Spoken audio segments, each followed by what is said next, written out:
Meron tayo ditong hotdog, pero hindi po natin ito basta-basta ipiprito.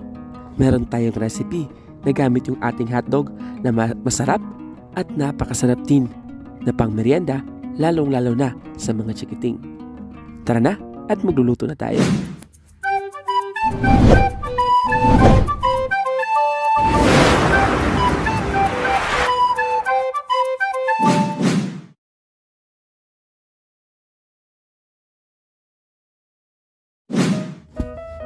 Para po sa ating unang procedure ay meron po tayo ditong hotdog. Yung ating ginamit na hotdog dito ay yung ating chicken hotdog. Pero kahit anong klaseng hotdog ay pwede naman. Sadyang ito lang yung nabili ko. So cut lang natin ng maliliit o yung maninipis yung ating hotdog. Kahit anong cut pwede dito. Pwedeng pahaba, pwede din liitan mo. Depende po yan sa inyo, basta't mahiwa lang yan. Pwede din po yung gumamit ng kahit anong hotdog, kahit anong brand. Depende po sa gusto nyong brand, pwede po dito. Ang ating ginamit nga pala dito ay yung ating chicken hotdog. So gumamit lang tayo ng 5 piraso ng ating hotdog. Pagkatapos set aside lang muna natin. And then meron tayo ditong green and red bell pepper. So hugasan lang muna natin siya ng maigi. And then hiwain natin sa gitna and then tanggalin natin yung mga buto.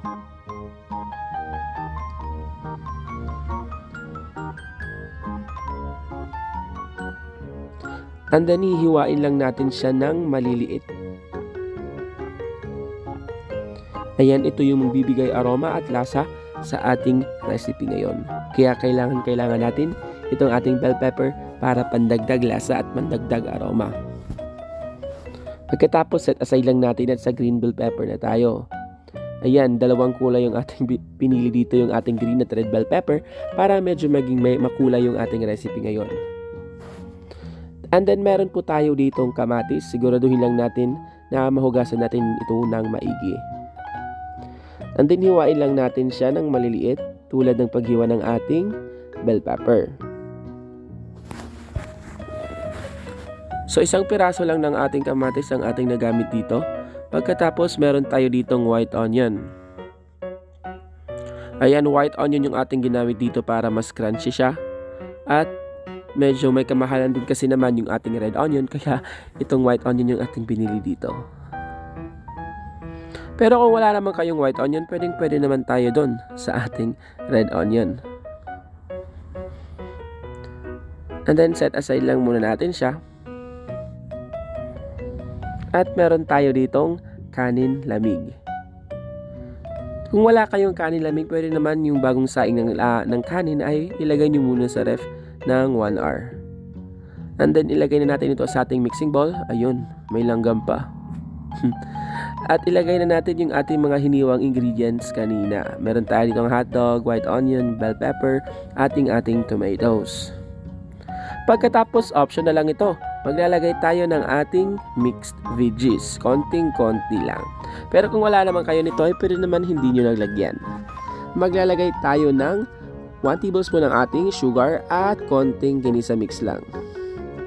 Optional lang din ito, maglalagay tayo ng liquid seasoning. Pero kung wala kayo nito, ay pwede naman soy sauce na lang yung gamitin or yung oyster sauce. Para mas lalong sumarap, maglalagay tayo ng ating cheese. Pero optional lang din ito, kung wala kayong cheese, ay pwede naman hindi nyo na lang lagyan. And then ilagay na natin yung ating 3 piraso ng ating buong itlog at 1/4 cup ng ating all-purpose flour para magsilbing binder lang ito dun sa ating mga ingredients. And then mix lang natin siya ng maigi para mag-combine yung ating mga inilagay dito na ingredients. Di ba napakadaling gawin lang at meron ka ng ulam at meron ka na ding kanin. All in one na itong ating recipe.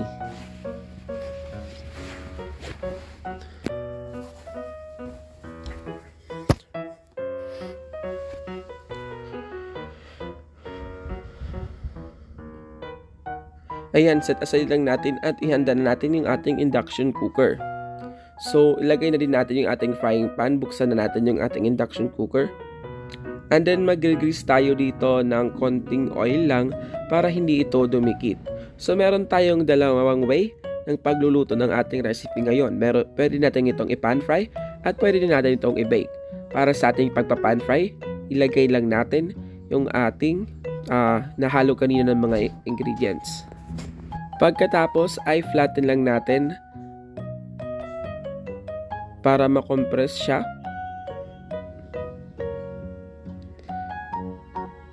And then tatakpan natin siya.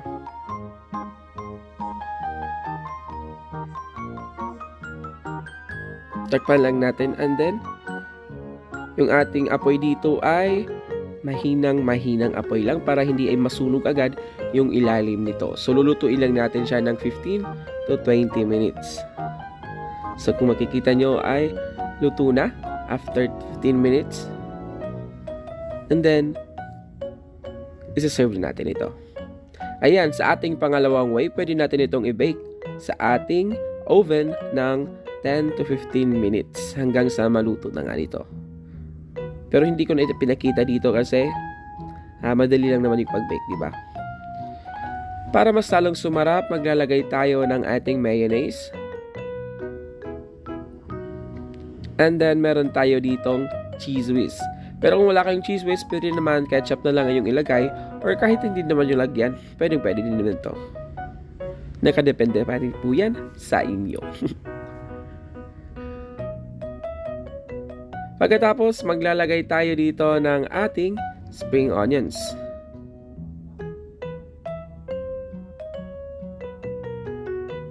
Para mas presentable tingnan, lalagyan natin siya ng ating spring onions. Diba?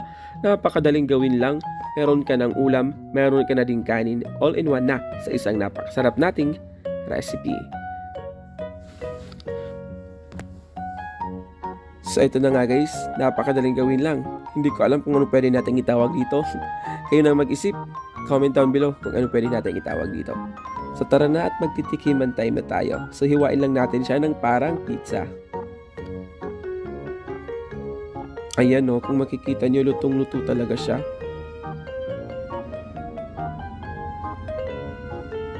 Ayan, ang sarap. So titikman na natin siya.